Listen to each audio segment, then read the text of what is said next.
Bismillahirrahmanirrahim. Dear students, Assalamu alaikum. My name is Yasir Ali Dhanoli. You are watching my YouTube channel Physics with Dhanoli. Today, our topic of discussion is from class 10th, chapter number 1, Simple Harmonic Motion and Waves. Our topic of discussion is important features of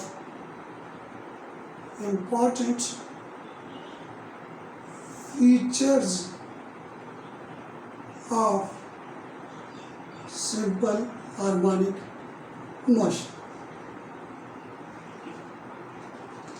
students, हमने simple harmonic motion की 3 examples को इससे पहले discuss किया है.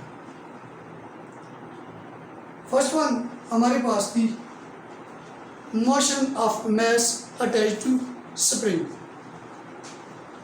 Second हमने की motion of a simple pendulum.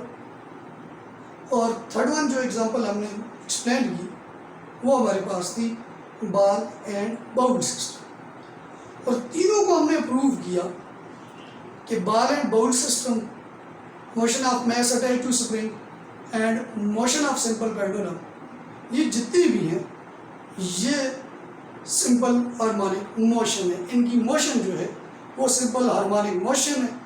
तीनों एग्जांपल्स में टू एंड फ्रो मोशन हमारे पास हो रही है या हमारे पास बैक एंड फोर्थ मोशन हमारे पास हो रही है. तो important features of simple harmonic motion में सबसे पहली बात आपने याद रखनी है, जो इसका सबसे अहम फीचर है, फर्स्ट वन फीचर है, वो ये कि कोई भी body simple harmonic motion execute करेगी उस टाइम पे, जिस टाइम पे वो आपके पास मूव करेगी with to and fro motion और back and forth motion. Body execute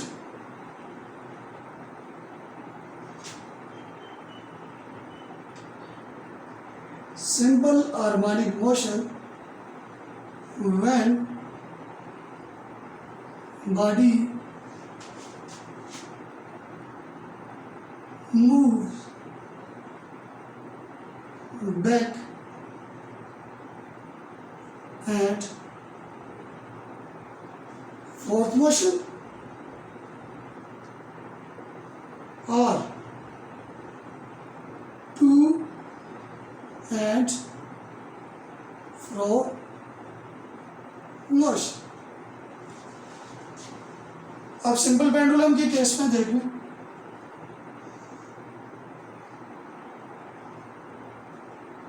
body अपनी मीन पोजीशन के इर्द गिर्द टू एंड फ्रो मोशन कर रही थी, बैक एंड फोर्थ मोशन कर रही थी. बॉल एंड बाउल सिस्टम में आप देख लें, बॉडी अपनी मीन पोजीशन के इर्द गिर्द हमारे पास सिंपल हार्मोनिक मोशन यानी टू एंड फ्रो मोशन हो रही थी.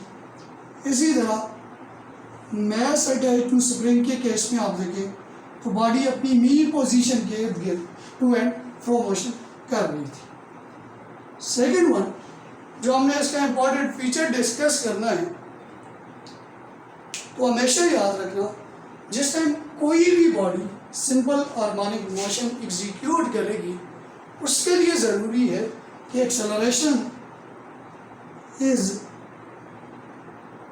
acceleration is directly proportional to the displacement. जितना ज़्यादा डिस्प्लेसमेंट होगा उतना ही ज़्यादा आपके पास एक्सेलरेशन होगा. ये मास अटैच टू स्प्रिंग में ऑलरेडी हम एक्सप्लेन कर चुके. थर्ड वन इज द तीसरा फीचर जो इसका बन रहा है वो ये बन रहा है कि मैग्नीट्यूड ऑफ एक्सेलरेशन जो है, magnitude of acceleration depends upon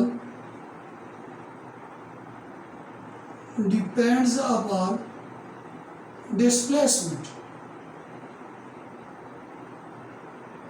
दूसरे लफ्जों में मैं इसको लिख सकता हूँ मैग्नीट्यूड ऑफ एक्सेलरेशन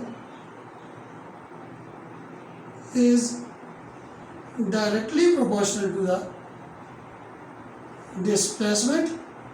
और अगर आपको याद हो मैंने एक बात लिखी थी, a is directly proportional to the displacement, ये हमने लिखा था। यानी जितना ज़्यादा इसको डिस्प्लेस करेंगे, जितना ज़्यादा डिस्प्लेस करेंगे एक्सेलरेशन, उतना ही ज़्यादा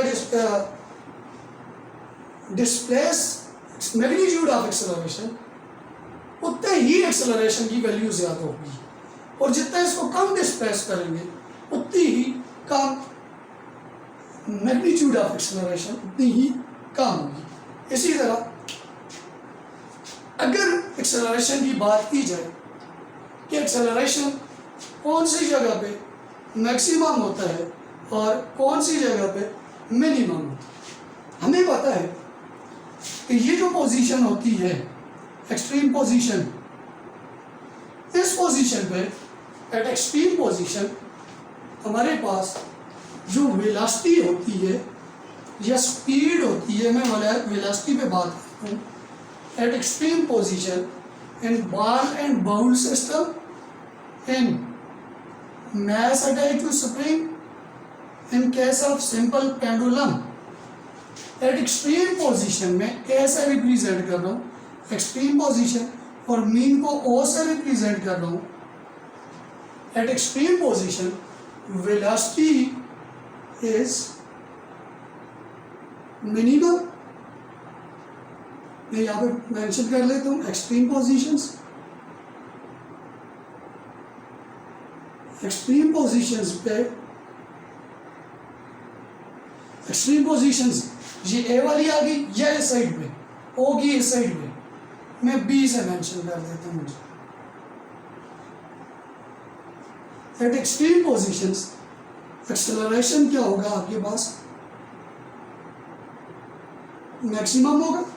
और at mean position, at mean position acceleration क्या होगा हमारे पास की, मिनिमम। ये हमारे पास थर्ड फीचर था, magnitude of acceleration is directly proportional to the displacement. और इसी तरह लास्ट वन है हमारे पास वेलोसिटी। फोर्थ जो इसका इंपॉर्टेंट फीचर आ रहा है वो हमारे पास है जी वेलोसिटी। वेलोसिटी हमें पता है कहाँ पे मैक्सिमम होगी और कहाँ पे मिनिमम होगी। Eight extreme positions, extreme positions पे अगर डिस्कस करें,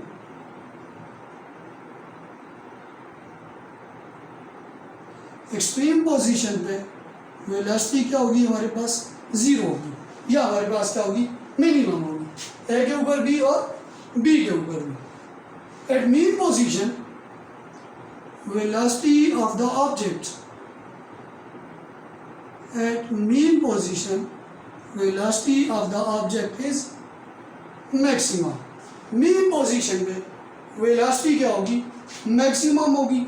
और जिस ऑब्जेक्ट इस एक्सट्रीम पोजीशन से इस एक्सट्रीम पोजीशन से मीन की तरफ आएगा, उस टाइम पे यानी ए टू ओ जिस टाइम पे आएगा ऑब्जेक्ट, उस टाइम पे वेलोसिटी क्या होगी आपके पास, इंक्रीज होगी। और जिस टाइम पे ऑब्जेक्ट ओ से बी की तरफ जाएगा, उस टाइम पे वेलोसिटी हमारे पास क्या होगी जी, डिक्रीज होगी। और वेलोसिटी जिस टाइम पे डिक्रीज होती है उसे नेगेटिव एक्सेलरेशन, रिटार्डेशन या डिक्लेरेशन का नाम दिया जाता है। ये तो हमारे पास important features of simple harmonic motion थे। अब इसी तरह हमारे पास इंपॉर्टेंट फैक्टर्स, इंपॉर्टेंट टर्म्स दे देते हैं, important terms related to simple harmonic motion. इसमें सबसे पहले हमारे पास आता है जी वाइब्रेशन। देखिए हमने मोबाइल को भी वाइब्रेशन पे लगाया होता है, तो वहाँ पे हम देखें तो टू एंड फ्रो मोशन हमारे पास हो रही होती है। हमारी जो कान का ड्रम है वो वाइब्रेट कर रहा होता है। तो वाइब्रेशन बेसिकली क्या होता है, ये जो ऑब्जेक्ट थी, ऑब्जेक्ट ओ से ए पे गया, ए से अगेन ओ पे आया, ओ से बी पे गया और बी से अगेन ओ के ऊपर आया। मैं दोबारा रिपीट कर रहा हूँ, O to A to O to B and B to O. ये जो एक इसका कंप्लीट रोटेशन है ना, एक कंप्लीट राउंड, एक कंप्लीट जो इसकी रोटेशन है, मीन से एक्सट्रीम, एक्सट्रीम से मीन, मीन से अनदर एक्सट्रीम, अनदर एक्सट्रीम से मीन, तो ये इसकी क्या है आपके पास वाइब्रेशन है। One complete round trip of an object about its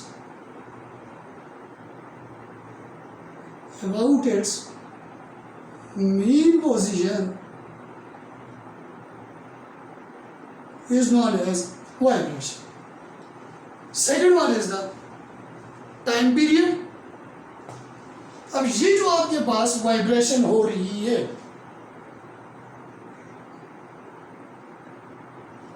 ये जो वाइब्रेशन मैंने अभी काउंट की, ओ से ए पे, ए से ओ पे, ओ से बी पे, बी से ओ, ये एक वाइब्रेशन है। और इस एक वाइब्रेशन को कंप्लीट करने के लिए जितना टाइम रिक्वायर होगा, time period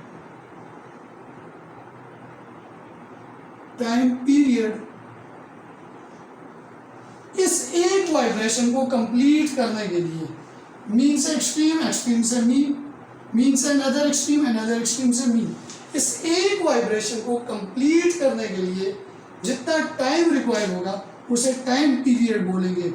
time required to complete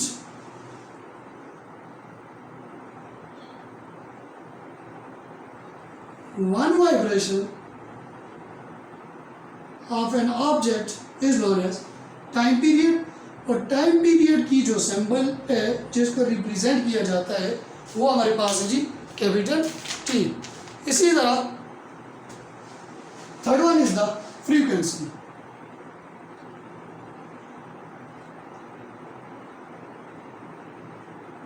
frequency mean cycles are number of vibrations. मैं एग्जांपल देता हूँ इंसानी कान की, जो एक सेकंड में 20,000 टाइम तक 20,000 वाइब्रेशन होती है उसकी एक सेकंड। तो इसमें एक सेकंड में कितनी नंबर ऑफ वाइब्रेशंस कंप्लीट होती हैं उसे फ्रीक्वेंसी का नाम दिया जाता है। Number of vibrations, number of vibrations complete in 1 second is known as frequency। और फ्रीक्वेंसी को रिप्रेजेंट किया जाता है जी एफ के साथ। और सेकेंडली अगर मैं इसके रिलेशन को एक्सप्लेन करूँ, relation between time period and frequency, तो वो हमारे पास आ जाएगा जी रिलेशन बिटवीन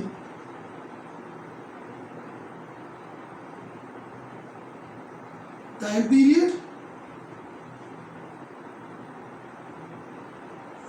एंड फ्रीक्वेंसी। तो ये हमेशा याद रखना है, time period is the reciprocal of the frequency. Then P is equal to 1 divided by F, or F is equal to 1 divided by T। ये कैपिटल T है, कैपिटल T रिप्रेजेंट करेगा time period को। Last one is the, जो उसका fourth factor है, fourth term है, वो हमारे पास आ जाएगी जी एम्पलीट्यूड। अब एम्पलीट्यूड क्या होता है?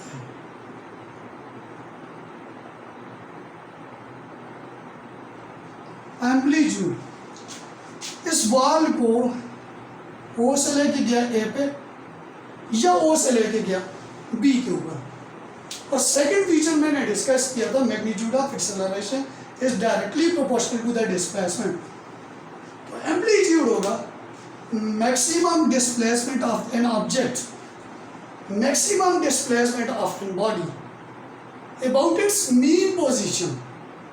जोर से वाली भी साइड हो तो वो वाली जो है वो आपके पास क्या होगा जी, amplitude maximum displacement of body on its mean position.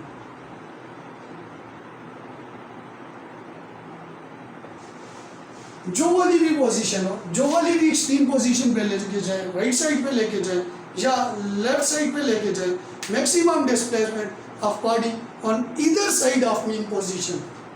मैं यहाँ पे ईदर साइड कर लेता हूँ, on either side of mean position. इसको यूजुअली मीटर में मेजर किया जाता है और इसके लिए जो वैसे सिंबल यूज करते हैं वो हमारे पास क्या होता है जी, एक्स होता है। ये 4 फैक्टर्स थे आपके पास सिंपल हार्मोनिक मोशन से रिलेटेड। इसी तरह 4 इसके क्या थे हमारे पास फीचर्स थे। Thank you.